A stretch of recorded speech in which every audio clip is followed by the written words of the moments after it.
Bisa ya, soalnya di sini itu kementerian membuka luas sekali seperti pembelajaran untuk mahasiswa bisa mengeksplor. Jadi tidak hanya di perkuliahan aja, kayak misalnya manajemen keuangan hanya di keuangan aja, tapi sebenarnya mahasiswa itu bisa mengeksplor di dunia kayak digital kayak gitu. Apalagi sekarang ini kan perkembangan era digital udah mulai berkembang sangat luas banget. Pesat banget ya perkembangannya. Tapi karena kita sebagai orang yang mahasiswa yang menurut aku ya kita harus optimal gitu ya, walaupun kita dari PTS, tapi tentu yang aku unggulkan itu adalah value diri gitu ya. Tentu aku tidak memandang PTN-nya, PTS-nya, tapi aku bisa membuktikan gitu ya kepada mereka bahwa aku juga memiliki kesempatan yang sama. Assalamualaikum warahmatullahi wabarakatuh. Halo Sobat Ekonomi ada di seluruh Nusantara. Selamat datang lagi di Ekonomi Eka Podcast, where inspiration meet conversation, bersama Dewi Nurika di sini. Halo teman-teman, selamat datang lagi di Economic Eka Podcast, podcast dari Fakultas Ekonomi Universitas Islam Kadiri. Hari ini kita kedatangan salah dua tamu teman-teman dari mahasiswa dari Fakultas Ekonomi Universitas Kadiri yang akan membagikan kisahnya, ceritanya, informasinya kepada kita semua mengenai program Kampus Merdeka. Langsung aja kita undang kedua narasumber kita hari ini. Ini dia Kak Ariana dan Kak Cacun.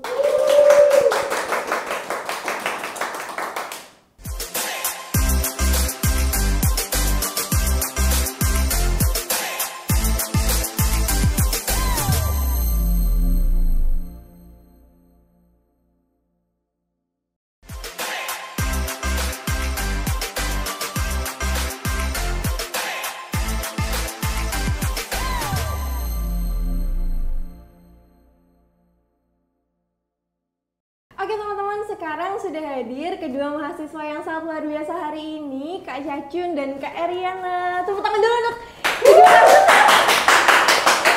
Oke teman-teman, mungkin Kak Ariana sama Kak Cacun boleh memperkenalkan diri terlebih dahulu kepada teman-teman. Siapa dulu nih? Boleh bebas. Oke, aku dulu ya. Ini lihat yang mana deh? Sama aja ini aja. Oke, so halo semuanya. Kenalin, aku Cucu Navana dari Fakultas Ekonomi, mahasiswa manajemen semester 6. Salam kenal. Oke. Salam kenal. Oke, lanjut Kak. Oke. Perkenalkan, aku Ariana, mahasiswa Fakultas Ekonomi semester 8 dari Prodi Manajemen. Wah.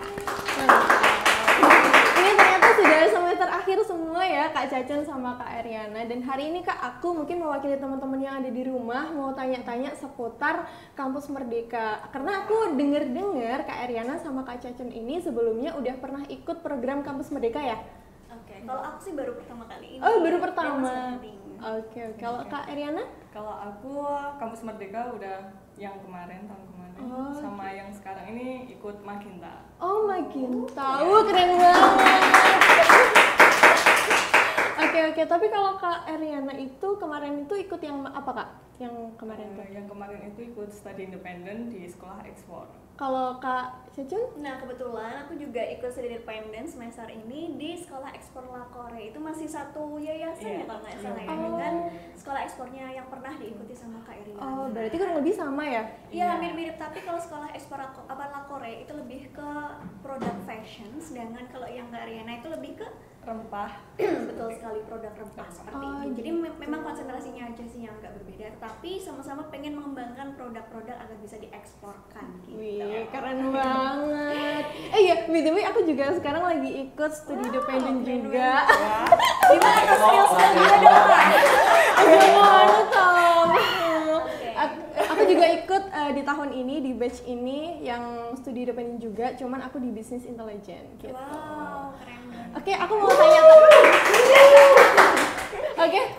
mau tanya-tanya Kak seputar kegiatan-kegiatan dari Kampus Merdeka yang udah Kak Ariana dan Kak Cacun lalui sampai saat ini. Mungkin aku mau tanya Kak, kenapa kok pengen ikut Kampus Merdeka? Kalau aku dulu kan inginnya yang magangnya, tapi ya aku juga ingin mencoba yang studi independen nanti sekalian dengan kuliah di kampus. Jadi biar tidak tertinggal dengan perkuliahan, tapi kita juga bisa belajar di luar. Oke, kalau Kak Cacing gimana? Kalau Kenapa? aku pertama kali tertarik gitu ya dengan program Kamus Merdeka. For information, dulu aku punya teman SMP namanya Ayu Sabrina. Halo Kak Ayu. Semoga Ayu Jadi nonton itu ya. teman SMP aku dulu di Semarang, dia Oke. mengikuti salah satu programnya Kemendikbud gitu ya, MBKM. Dan karena saking aktifnya dia tuh sampai dipanggil oleh Presiden Joko Widodo dan juga Mas Menteri untuk ke Istana Negara Wah, sekali merinding. audiensi terkait tentang aktivitas yang sudah dilalui selama mengikuti program tersebut. Jadi kayak so excited banget sih bisa mengikuti program yang sama seperti itu sih. Keren. Berarti termotivasi dari temannya gitu ya, Kak? Banget sih. Keren sih, sampai dipanggil ke Istana Merdeka ya? Iya betul banget, jadi benar-benar merinding gitu ya, benar-benar pengen ikut juga gitu. Agak-agak FOMO juga sih benar-benar. Sebenarnya nggak FOMO sih Kak, tapi lebih memanfaatkan kesempatan yang ada. Iya. Oke, tapi kan kalau kita lihat ya Kak ya, kurikulum yang dulu sama yang sekarang dibuat sama Kementerian Pendidikan ini kan beda gitu ya. Menurut Kak Eriana sama Kak Cacun tuh gimana? Perbedaan dari yang dulunya mungkin konvensional, sekarang tuh jadi kurikulum Kampus Merdeka gitu. Oke, kalau yang dulu nih ya, ini menurut kacamata aku ya. Oke. Jadi kalau pembelajaran dulu kan benar-benar mahasiswa itu menempuh pendidikan full 4 semester ataupun lebih, bisa kurang juga sih sebenarnya di kampusnya masing-masing. Sedangkan kalau kita lihat sekarang semakin banyak sekali pembaharuan, kementerian kita tuh melihat bahwa banyak sekali potensi-potensi yang juga bisa dikembangkan oleh mahasiswa. Dan tentunya kita ingin kementerian itu memberikan wadah yang lebih luas lagi kepada mahasiswa, baik itu mahasiswa yang dari kampus swasta ataupun kampus negeri bisa mendapatkan kesempatan yang sama untuk eksplor lebih gitu ya dengan program Kampus Merdeka ini. Ada banyak banget ya programnya, kayak ada IISMA, pertukaran mahasiswa ke luar negeri. Wow. Kemudian ada apa lagi Kak Irina? Kalau setahu aku itu juga ada kewirausahaan, jadi nanti mahasiswa bisa mengembangkan bisnisnya melalui MBK gitu. Kemudian ada juga MSIB gitu yang terdiri dari magang dan juga studi independen. Dengan program ini benar-benar bisa membuka kesempatan yang sangat luas lagi, ditambah dengan para praktisioner yang benar-benar dilibatkan gitu, dan jadi kita mendapatkan pembelajaran yang benar-benar aplikatif karena pengajarnya itu selaku Praktisi gitu ya? praktisi Iya. juga, Oke. benar-benar melakukan kegiatan tersebut. Contohnya dosen eksportir, ya benar-benar seorang eksportir gitu, jadi benar-benar aplikatif sekali apa yang mereka ajarkan gitu. Wah, sih. keren. Aku juga berpikiran hal yang sama bahwa ternyata memang program ini tuh memberikan kesempatan yang sama gitu loh, entah kita berada di kampus swasta ataupun kampus negeri, itu kita punya kesempatan yang sama gitu untuk belajar lebih, terlebih lagi yang ngajarin kita tuh ternyata expertnya langsung gitu Iya. loh. Seperti Wah, keren. Tapi aku juga mau tanya Kak, ini kan banyak banget ya pilihan dari bukan kampus, pilihan Program dari ya. program dari Kampus Merdeka ini. Tapi menurut Kakak, ini bisa nggak sih diimplementasikan dalam minat dan bakat kita tuh bisa nyambung nggak sih? Kalau menurut aku bisa ya, soalnya di sini itu kementerian membuka luas sekali seperti pembelajaran untuk mahasiswa bisa mengeksplor. Jadi tidak hanya di perkuliahan aja, kayak misalnya manajemen keuangan hanya di keuangan aja, tapi sebenarnya mahasiswa itu bisa mengeksplor di dunia kayak digital kayak gitu. Apalagi sekarang ini kan perkembangan era digital udah Iya. mulai berkembang sangat luas banget. Pesat kan. banget ya Iya. perkembangannya.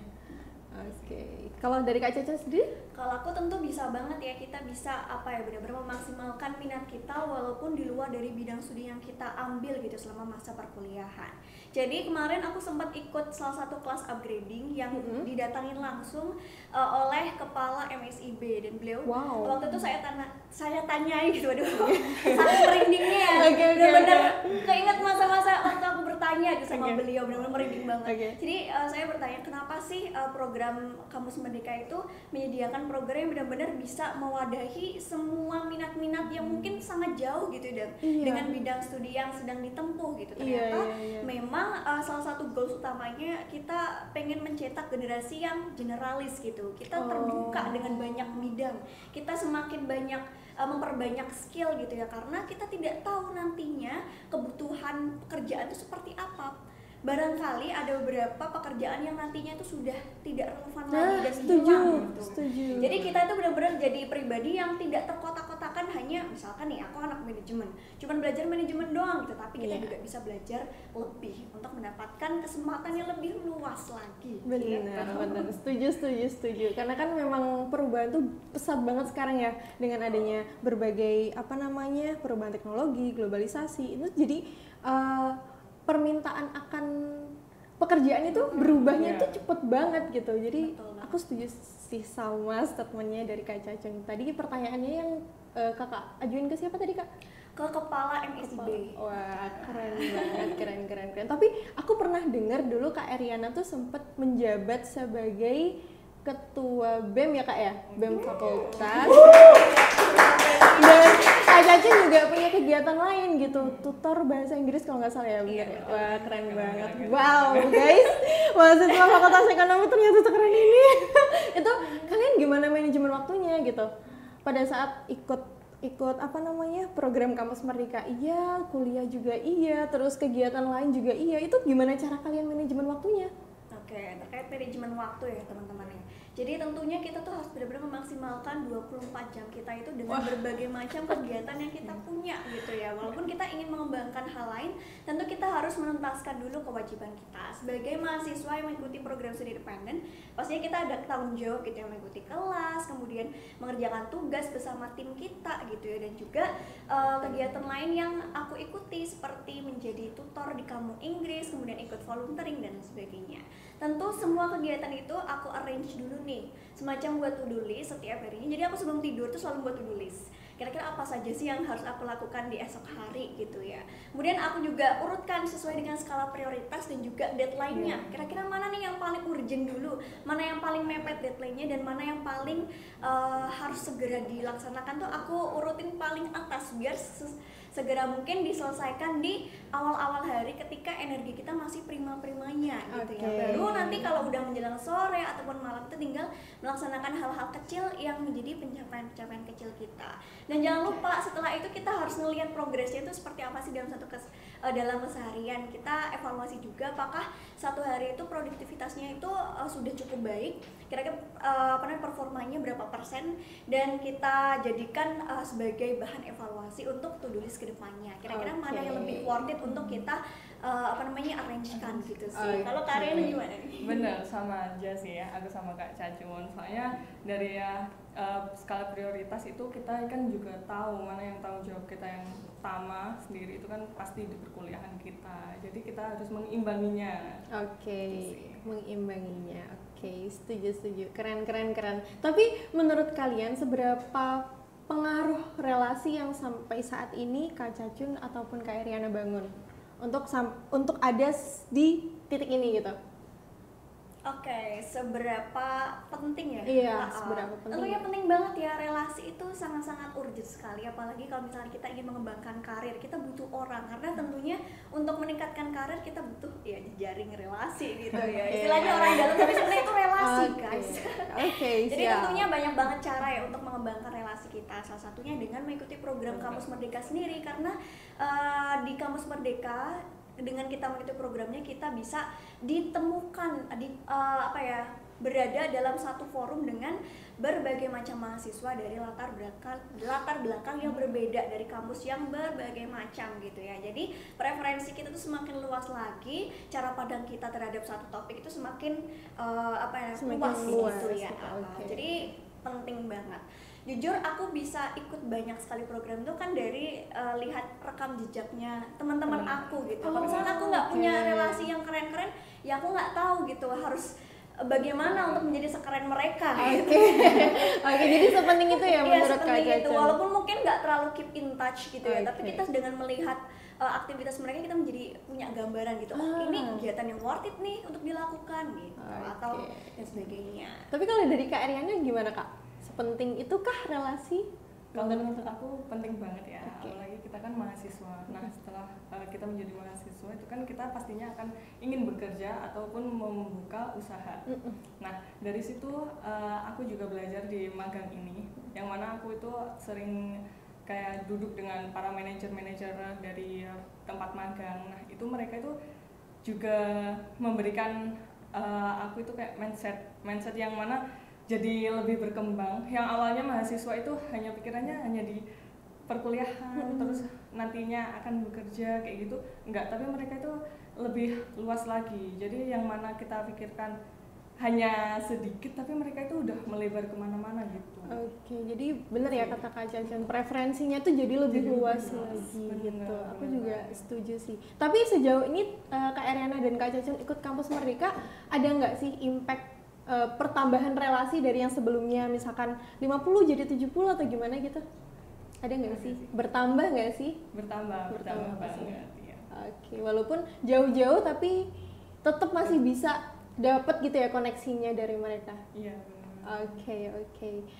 Terus aku juga mau tanya seputar apa namanya, ini kan banyak banget ya mahasiswa dari berbagai universitas di seluruh Indonesia. Tapi apa yang Kak Cacun dan Kak Eriana lakukan sehingga kalian ini beda dari teman-teman yang lain? Oke, waduh ini berkat apa ya, ngomongin terkait perbedaan ini dari nama aku aja tuh kayak udah beda sendiri. Kenapa tuh?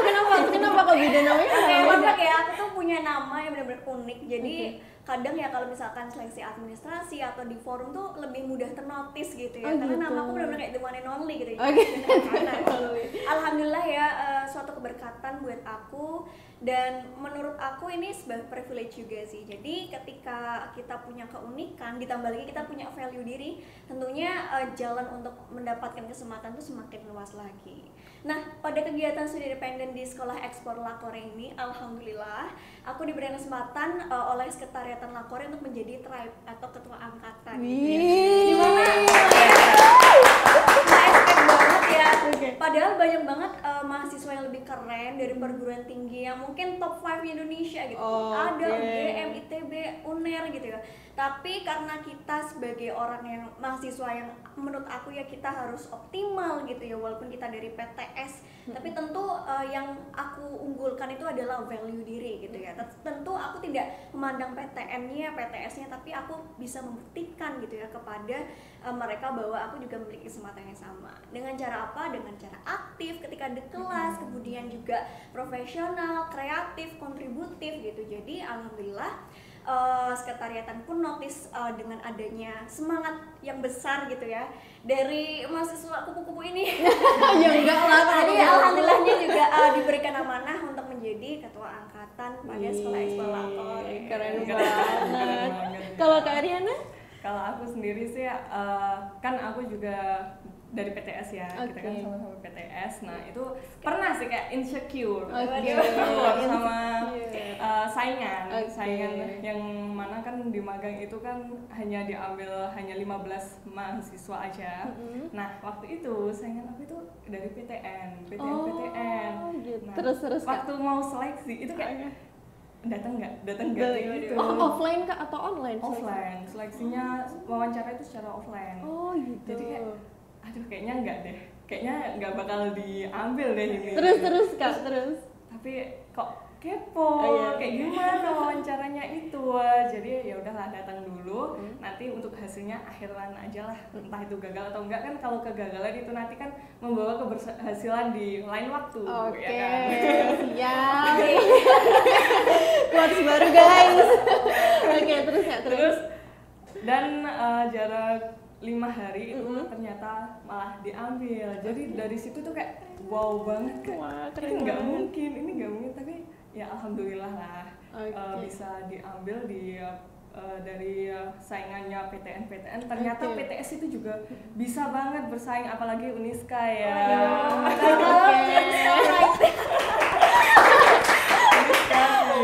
Itu sih ya. Oke, keren. Tapi kenapa Kak kok memberanikan diri buat maju tuh kenapa? Ya karena kan awalnya itu kan dari ketakutan, tapi kan kita pasti ada kayak keingintahuan. Oke. Jadi ya dari situ juga aku memberanikan diri. Terus ada dukungan dari kedua orang tua dan juga dari kampus sendiri itu mendukung. Oke, siap. Jadi ya udahlah ikutin aja. Ikutin aja karena banyak banget support yang datang ya Kak ya. Support itu juga penting banget sih buat kita. Oke, siap. Jadi memang sangat luar biasa ya. Dan tapi aku juga kepo karena kan kita kan di kampus mereka ini kan udah bebas banget ya belajarnya, bisa belajar ini, bisa belajar itu. Tapi menurut Kak Iriana dan Kak Cacun tuh seberapa worth it kebebasan itu? Kebebasan belajar itu worth it nggak sih menurut kalian? Oke, worth it banget sih ya. Worth it Apalagi kalau teman-teman pinter-pinternya melihat reality kita tuh seperti apa. Oke. Contohnya mungkin aku nggak cuman mahasiswa doang, tapi aku juga bekerja sebagai tenaga pengajar di kampung Inggris. Jadi kayak misalkan aku punya waktu lebih banyak nih, aku bisa menginvestasikan waktuku untuk bekerja juga gitu ya. Mungkin salah satu reasonnya itu aku ikut studi independen karena kebebasan itu, karena kelasnya kan cuma online, tapi tentu banyak ternyata tugasnya.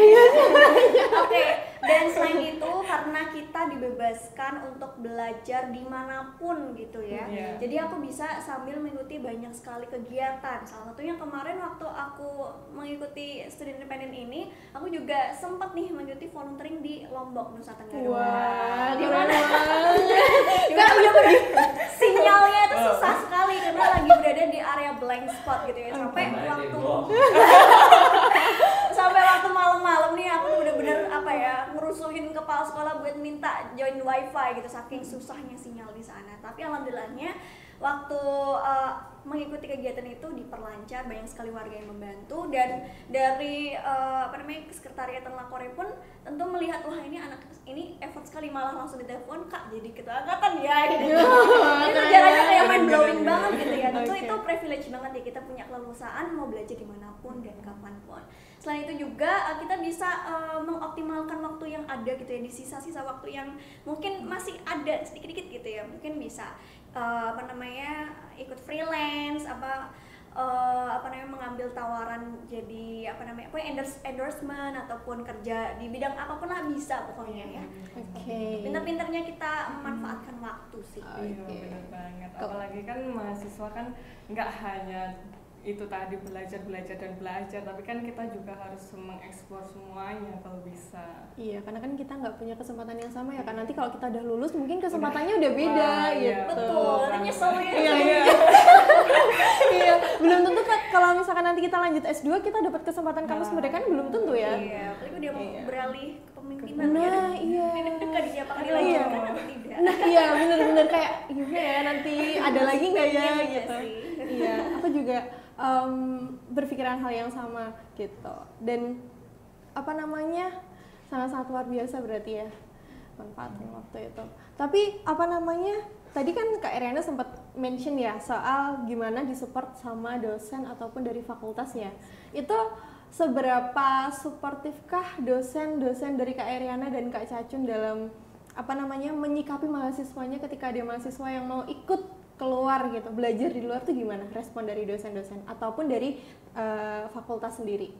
Kalau dari fakultas sangat-sangat mensupport banget, apalagi mahasiswanya itu bisa mengikuti magang, mengikuti pertukaran pelajar, itu benar-benar disupport, dan mereka itu kayak memberikan leluasa untuk mahasiswa bisa berkembang. Jadi tidak hanya untuk belajar di pelajaran mereka itu sendiri. Gitu sih. Betul, sangat support juga ya kalau di kelas aku, utamanya di dosen-dosen manajemen nih ya, kaprodi aku. Bapak Ujian. Saking maaf Pak.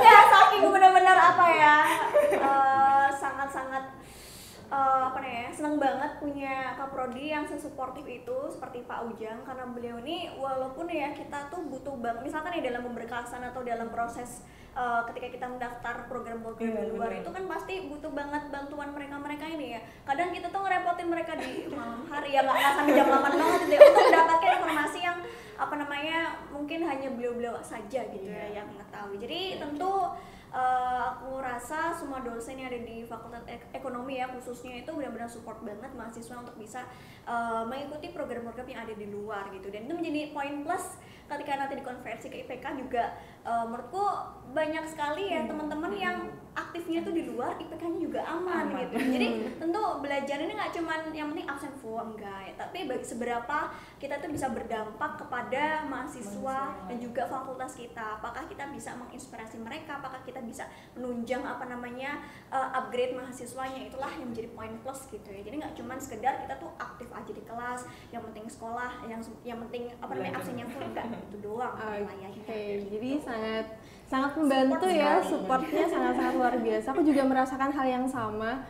Kemarin tuh kan juga ada informasi soal magang Magenta itu kan Kak. Nah terus aku telat gitu kan, taunya tuh telat, dan aku didorong sama teman-teman aku buat ayo ikut, terus akhirnya itu kan udah mepet, terus akhirnya ya udah aku ngajak Pak Ujang aja, Pak tolong bantu ya Pak, tolong banget untuk dibantu, terus beliaunya gercep Kak. Jadi kan jam 4 kan biasanya kan staff kan udah pulang ya, tapi Pak Ujang tuh masih bantu untuk ngasih apa namanya rekap nilai dan lain sebagainya tuh. Jadi sangat-sangat apa ya, mendorong mahasiswanya banget, support banget soal mahasiswa untuk bisa eksplor lebih jauh keluar gitu, dan nggak mempersulit juga, konversi SKS-nya nggak mempersulit kan Kak?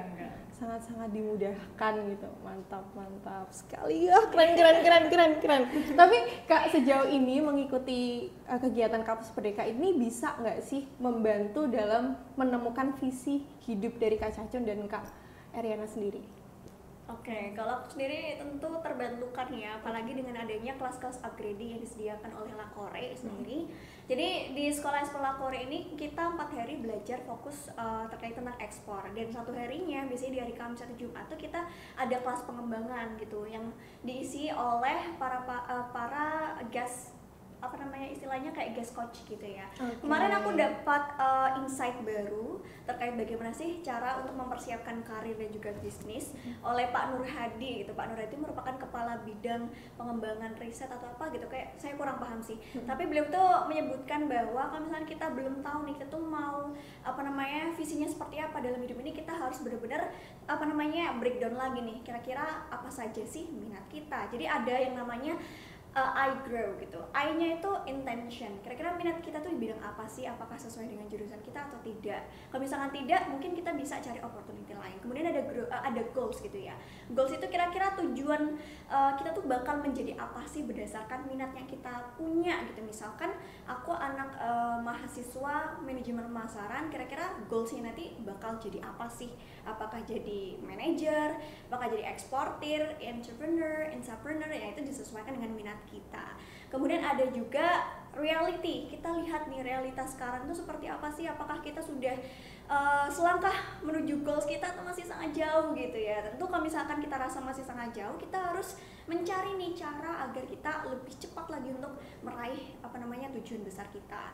Kemudian ada option gitu ya. Nah, dengan adanya program Kemendikbud ini ada banyak sekali opsinya ya, magang, studi dependen, kemudian ada ISMAN dan sebagainya. Itu kita lihat profil resikonya juga dan juga profil benefitnya itu kira-kira apakah sesuai dengan apa namanya minat goals kita. Kalau misalkan memang ada program yang sesuai, just langsung kita ambil aja kesempatannya. Dan yang terakhir will gitu ya, kita langsung aja eksekusi apa yang akan kita laksanakan, itu kita daftarkan melalui program-program yang sudah disediakan oleh kementerian kita. Oke, mantap, keren. Jadi banget. benar-benar apa ya, membuka wawasan aku banget untuk bisa menitih bagaimana caranya untuk meraih visi misi dalam hidup kita. Oke, mantap. Jadi tapi kalau dari Kak Eriani gimana? Sama dengan Kak Cacun, yang mana dari kita magang ini kan kita juga mengetahui kayak visi misi kita ke depannya. Apalagi kan aku di tempat magang ini tuh aku selalu mengambil lebih ke arah keuangan. Jadi dari sini tuh kayak langsung udah tertuju kepada keuangan, jadi udah ada gambaran lah untuk ke depannya. Jadi untuk mempersiapkan jenjang karir nanti ya Kak ya setelah lulus. Oke, karena di sini kan Kak Eriana lulus juga ya? Udah semester 8. Mantap. Aku juga amazed banget sih, karena di studi dependen yang aku ikuti sekarang tuh ada yang kayak hampir sama kayak Kak Cacun ini, namanya kelas soft skill. Jadi emang bisa menunjang banget gitu tentang pengetahuan kita, tapi yang nggak akademik banget gitu. Jadi nggak secara langsung bisa menunjang, tapi nggak yang ke akademik gitu. Jadi memang sangat-sangat mantap banget pokoknya. Gitu. Tapi kan aku melihat ya Kak Eriana tadi sudah berhasil untuk masuk ke studi dependen, Kak Cacun juga sudah berhasil. Tapi pernah nggak sih kalian merasa ada fase gagal di hidup kalian? Pernah nggak mengalami kegagalan yang membuat wah gitu, aduh nggak deh gitu? Pernah nggak sih? Pernah sih, kalau aku pernah di awal tahun ini, karena kan awal tahun masih hangat berarti. Gimana Kak, boleh diceritain nggak? Kan aku mahasiswa akhir ya, yang mana teman-teman dari keuangan itu banyak banget yang udah seminar proposal.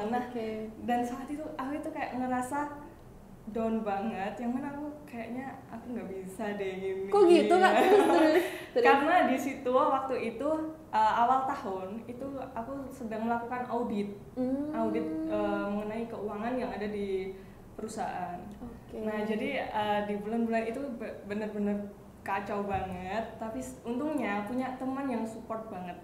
Jadi di situ dibilangi, ayolah sedikit-sedikit nggak apa-apa, yang penting dikerjakan aja gitu sih. Terus ya akhirnya alhamdulillah bisa sih menghadapi itu semua dan melaluinya dengan berhasil. Wih, keren. Tapi kalau dari Kak Caca sendiri gimana Kak? Oke, tentu banyak banget ya kegagalan yang udah aku laluin dari kecil banget. Tapi aku I do believe semua proses dalam kehidupan kita tuh pasti ada ups and down-nya gitu ya. Kalau misalkan kita mencoba explore gitu dari hal yang mungkin sebelumnya kita belum pernah ikutin dan akhirnya gagal, itu nggak apa-apa. Justru kita mengurangi jatah gagal kita di masa muda. Mumpung kita masih punya energi yang bagus gitu ya, prima di masa-masa early 20 gitu ya. Daripada nanti kita nggak tahu apa-apa, tinggal hidup aja, kemudian di masa tua nanti baru banyak gagalnya. Kan resikonya semakin tinggi gitu. Jadi it doesn't matter untuk punya kegagalan di awal, karena itu akan menentukan masa depan kita akan lebih berkembang lagi. Oke, quotes baru guys. Quotesnya ya. Oke. Tapi kalian ada nggak sih kayak wejangan buat teman-teman mahasiswa? Apa ya, nasihat gitu buat teman-teman mahasiswa yang mungkin masih takut untuk memulai atau pengen ikutan di program Kampus Merdeka yang akan datang gitu? Mungkin ada kasih wejangan gitu, monggo Kak. Kok jadi luar biasa Sesepuh gitu ya, jangan gitu ya. Oke, gimana? Mungkin satu aja sih dari aku, pokoknya apapun yang kalian ingin lakukan, kalau misalkan itu kalian anggap baik, ya ikutin aja selagi kalian masih punya kesempatan. Karena kesempatan tuh kadang walaupun datang kedua kalinya itu bakal vibes-nya berbeda gitu. Jadi selagi kalian punya kesempatan itu ikutin aja, dan mudah-mudahan itu menjadi rezeki dan menunjang masa depan kalian yang semakin gemilang lagi gitu. Kalau dari Kak Ariana? Kalau dari aku, untuk kalian jangan patah semangat walaupun kalian lulusan dari PTS. Menurut aku itu di situ itu juga ada privilege-nya, jadi nggak hanya di PTN aja. Jadi untuk kalian jangan pernah patah semangat dan tetap optimis untuk menjalani suatu kehidupan kalian. Oke, karena memang pastinya setelah kegagalan pasti ada kemudahan. Salah ya? Setelah tadi kemarin aku bilangnya gimana bro? Setelah kesulitan masih ada kemudahan. Jadi malu. Oke, karena memang dari Kak Ariana maupun Kak Cacun sudah membuktikan kepada teman-teman juga bahwa ternyata dengan banyaknya kegiatan, banyaknya aktivitas, banyaknya prioritas yang harus dihadapi, tapi ternyata mereka juga masih bisa untuk melancarkan hidupnya untuk bisa mengikuti kegiatan-kegiatan dan peluang-peluang yang ada gitu. Karena memang peluang karena peluang tuh nggak selalu datang 2 kali. Betul banget. Oke, waktu tuh nggak bisa diulang teman-teman. Jadi maksimalkan apa yang ada, maksimalkan apa yang bisa, dan tetap lakuin yang terbaik gitu ya Kak ya? Oke. Jadi aku mau ucapin terima kasih banyak kepada Kak Cacu dan Kak Ariana yang sudah main-main ke Economic Eco Podcast, dan semoga hari ini apa yang sudah diberikan informasi dari Kak Cacu dan Kak Ariana bisa memberikan manfaat yang sangat-sangat banyak untuk teman-teman yang ada di rumah. Jangan lupa teman-teman untuk saksikan Economic Eco Podcast di episode yang selanjutnya, karena kita akan menghadirkan narasumber yang spesial lainnya. Terima kasih dan wassalamualaikum warahmatullahi wabarakatuh. Dadah.